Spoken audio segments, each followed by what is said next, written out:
यूनुस सरकार की बड़ी साजिश नाकाम हो गई है। बीएसएफ ने सीमा के अंदर अवैध निर्माण रुकवा दिया है। बॉर्डर पर बंकर बनाने की कोशिश कर रहे थे बीजीबी के जवान। बॉर्डर पर बंकर बनाने से बीएसएफ ने उन्हें रोक दिया है।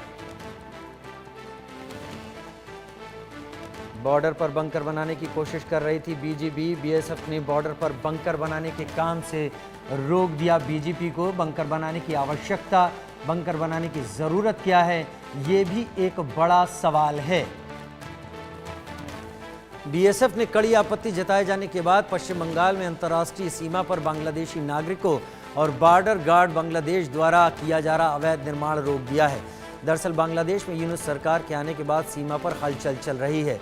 फिलहाल बीएसएफ ने बांग्लादेश में अंतर्राष्ट्रीय सीमा के 150 गज के अंदर किए जा रहे अवैध निर्माण को रुकवा दिया।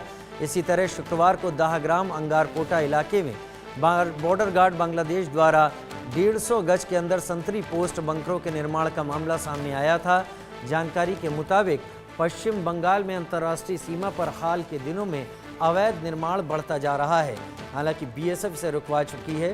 बीजीबी यहां अवैध बंकर बनाने की कोशिश कर रही थी।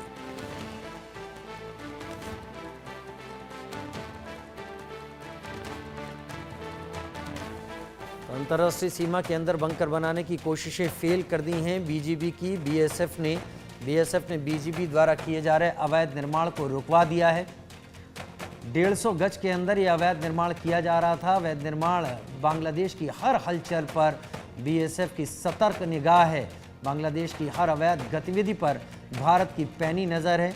यूनुस की अगुवाई में बांग्लादेश की सरकार भारत के साथ हर मुमकिन तनाव लेने की कोशिश कर रही है।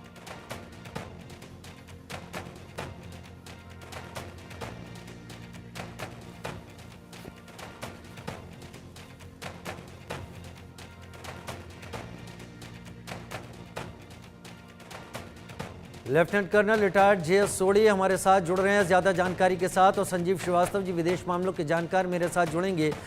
जे.एस. सोढ़ी साहब, बहुत स्वागत है आपका इंडिया न्यूज़ में। बांग्लादेश जो कर रहा है उसके पीछे मंशा क्या है? बांग्लादेश जो कर रहा है उसके रिपरकशंस, असर क्या होंगे? डिटेल में हमारे दर्शकों को समझाएं सर। जय हिंद राजीव जी, ये मेरा सौभाग्य कि मैं आपके न्यूज चैनल में हूँ। भारत और बांग्लादेश की बॉर्डर की लंबाई 4096 किलोमीटर है और बांग्लादेश और म्यांमार के बॉर्डर की लंबाई 271 किलोमीटर है। यानी कि तीन तरफ से पूरी तरह से बांग्लादेश का बॉर्डर भारत से जुड़ता है। लेकिन भारत से कभी भी बांग्लादेश को ना कोई डर हुआ है और ना ही कभी भारत की कभी कोई मंशा रही है बांग्लादेश पे कभी हमला करने की। बल्कि हमने देखा कि भारत ने अहम भूमिका निभाई, जिसकी वजह से बांग्लादेश 1971 में पाकिस्तान से टूट के नया राष्ट्र बना और तब से भारत और बांग्लादेश के रिश्ते अटूट रहे हैं, बहुत अच्छे रहे हैं।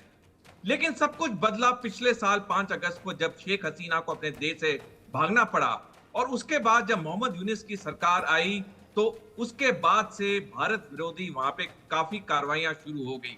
हाल में हमने देखा राजीव जी कि सिलीगुड़ी कॉरिडोर में एक स्लीपर सेल पकड़ा गया जिसके कई आतंकवादी बांग्लादेश के थे।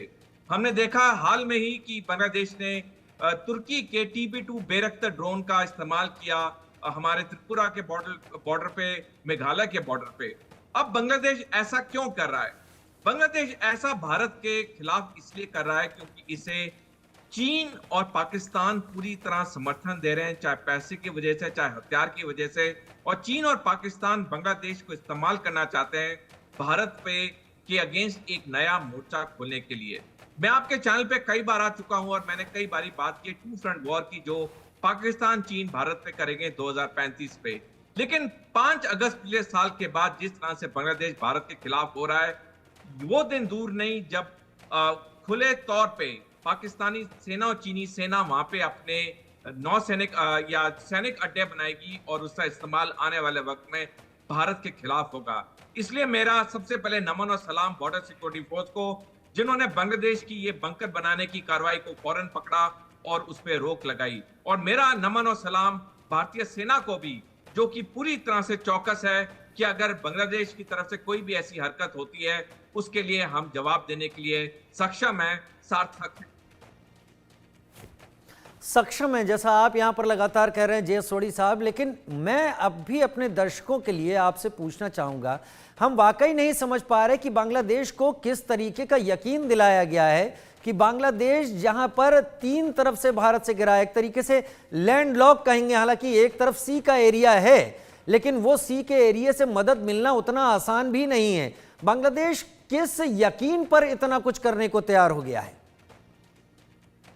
राजीव जी, ये कड़वी बात है लेकिन सच्ची बात है कि आज के जमाने में पैसे का बोलबाला है, और जिस तरह से चीन बांग्लादेश में पैसे लगातार निवेश करता जा रहा है, बांग्लादेश को पूरी तरह से उसने अपनी जकड़ में कर लिया है, खास करके पिछले साल 5 अगस्त के बाद। पाकिस्तान भी लगातार बांग्लादेश की मदद करने लगा है। पिछले कुछ महीने में हमने देखा, पिछले 5 महीने में 2 बारी पाकिस्तान से 2 मर्चेंट नेवी के समुद्री जहाज चिटागोंग में डॉक किए, जहां पे कंटेनर उतारे गए जिसमें हथियार थे। हमने देखा है इसी साल जब 15 जनवरी को भारतीय सेना अपना 77वां सैनिक दिवस मना रही थी पुणे में, उसी दिन बांग्लादेश के vice chief of army staff Pakistan के चीफ ऑफ एयर स्टाफ से रावलपिंडी में मुलाकात कर रहे थे। और जब हम अपना गणतंत्र दिवस मना रहे थे 26 जनवरी को, तब उसके 2 दिन पहले ही पाकिस्तान के DGISI ने 2 दिन का दौरा किया बांग्लादेश का।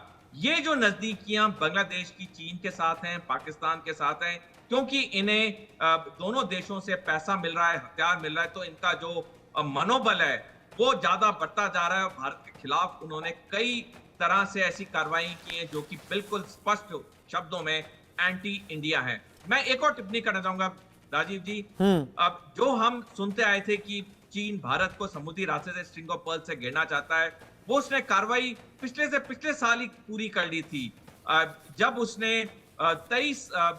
20 मार्च 2023 को बांग्लादेश के कॉक्स बाजार में नौसैनिक अड्डा बनाया। और जैसे आज हम बातचीत कर रहे हैं, अब चीन की 2 पनडुब्बियां इस कॉक्स बाजार नौसैनिक अड्डे में तैनात हैं, यानी कि चीन का ग्वादर पोर्ट पे पाकिस्तान पे कब्जा, श्रीलंका के हम्बनटोटा पोर्ट पे कब्जा, अब कॉक्स बाजार पे उसके परमाणु पनडुब्बियां तैनात होना, काइपुक्यू द्वीप जो म्यांमार में है उस पे कब्जा, और लामू अटोल जो मालदीव्स में उस पे पूरा कब्जा। ये साफ दिखाता है जो चीन के मंसूबे हैं वो भारत के बिल्कुल खिलाफ हैं, और इसलिए अब उसने अपने इस गेम में, इस साजिश में उसने पूरी तरह से बांग्लादेश को भी उसने शामिल कर लिया है। ठीक है, बांग्लादेश को शामिल कर लिया है स्ट्रिंग ऑफ पल्स के जरिए। संजीव श्रीवास्तव भी विदेश मामलों के जानकार मेरे साथ इस वक्त जुड़ गए हैं। संजीव जी, बांग्लादेश के उठाए जा रहे कदम, क्या बांग्लादेश कुछ चीज़ों को इग्नोर कर रहा है, या फिर बांग्लादेश के पास इग्नोर करने की जो हिम्मत है वो कुछ देशों के द्वारा उसको दी गई है कि वो ऐसे कदम उठाए, उसके पीछे सपोर्ट के लिए वो खड़े हैं? लेकिन बांग्लादेश के इन कदमों का वर्तमान और भविष्य डिटेल में समझाएं हमारे दर्शकों को। देखिए राजीव जी, एक बात बिल्कुल स्पष्ट है कि जो बांग्लादेश की अंतरिम सरकार है वो बांग्लादेश के जो अंदर के वहाँ के जो कट्टरपंथी हैं, जो रेडिकल इस्लामिस्ट अतिवादी आतंकपरस्त ताकतें हैं, उनके दबाव में, और एक आतंकपरस्त राष्ट्र पाकिस्तान और उसकी खुफिया एजेंसी के दबाव और उनके इशारे पर काम कर रही है। और ये जो बांग्लादेश की जो आंतरिक स्थितियां, जो भी वहां पर संकट आया है, वो एक इन्हीं तरीके के जो रेडिकल इस्लामिस्ट फोर्सेस का, जो आतंकपरस्त ताकतों की साजिश का नतीजा रहा है कि बांग्लादेश में ये इतने बड़े परिवर्तन आ गए। शेख हसीना की सरकार अब दस्त हो गई, उन्हें देश छोड़ने पर मजबूर कर दिया गया, और ये जो अंतरिम सरकार है वो जिस तरीके से कट्टरपंथियों के विरुद्ध कोई कार्रवाई न करते हुए उनको रिहाई पर रिहाई दे रही है। अनेक जो बड़े जो अलकायदा जैसे आतंकी संगठनों से संपर्क रखने वाले आतंकी अब छोड़ दिए गए हैं, जमात इस्लामी बांग्लादेश पर प्रतिबंध हटा लिया गया है, और जाहिर है कि जिस तरीके की एक्टिविटीज बांग्लादेश के अंदर भारत के विरुद्ध चल रही है वो इन कट्टरपंथियों और पाकिस्तान की खुफिया एजेंसी के इशारे पर ही चल रही है। और इसी वजह से मेरा ऐसा स्पष्ट रूप से मानना है कि ये जो बांग्लादेश की जो अंतरिम सरकार है, ये इसका जो भविष्य है मैं बहुत अच्छा नहीं देखता।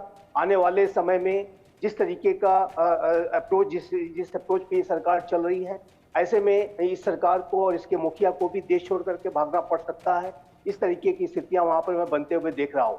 क्योंकि जो कट्टरपंथी ताकतें हैं, यदि उन्होंने भारत के विरुद्ध इसी तरीके की साजिशों को करने का, बंकर इत्यादि बनाने का, ड्रोन्स डिप्लॉय करने का, या उसके पहले हिंदू कम्युनिटी पर जो हमले की जो घटनाएं लगातार आ रही हैं, उस तरीके की स्थितियां जारी रहीं, तो जाहिर है कि ये जो नया भारत है वो ऐसी स्थितियों में चुप नहीं बैठने वाला है। जिस तरीके से हमने ये बंकर को जो है निर्माण को बंद करा दिया, उसी तरीके से अनेक ऐसी गतिविधियों को लेकर के भारत और भी ज्यादा प्रोएक्टिव रूप अपना सकता है। यूनाइटेड स्टेट्स ऑफ अमेरिका आप देखिए तो डोनाल्ड ट्रंप प्रशासन ने बांग्लादेश को सारी मदद रोक दी है, सारी आर्थिक मदद रोक दी है, और बांग्लादेश में जाहिर है कि एक आर्थिक संकट भी इसकी वजह से पैदा हो गया है। और बांग्लादेश का जो म्यांमार का जो बॉर्डर है, वहां पे अराकान आर्मी पहले से ही उसके अनेक भागों पर कब्जा करके बैठी हुई है, और अनेक अन्य क्षेत्रों पर कब्जा करने के मंसूबे हैं। तो ये जो बांग्लादेश की जो स्थितियां हैं, इसका सबसे बड़ा कारण यही है कि ये कट्टरपंथियों के इशारों पर, आतंक परस्त आतंकी संगठनों के इशारों पर काम करने वाली सरकार है, गैर निर्वाचित सरकार है, और इसी वजह, और ये सरकार अपने दायित्वों को ठीक तरीके से पूरा नहीं कर पा रही है। इसी वजह से मेरा ऐसा मानना है कि बांग्लादेश में आने वाले समय में स्थितियां और अधिक विकट हो सकती हैं, और भारत को हर एक स्थिति को डील करने के लिए भविष्य में हमें तैयार रहना होगा, जो कि आज है हम। और यदि बांग्लादेश में स्थितियां और बिगड़ती हैं तो भारत और भी ज्यादा बड़े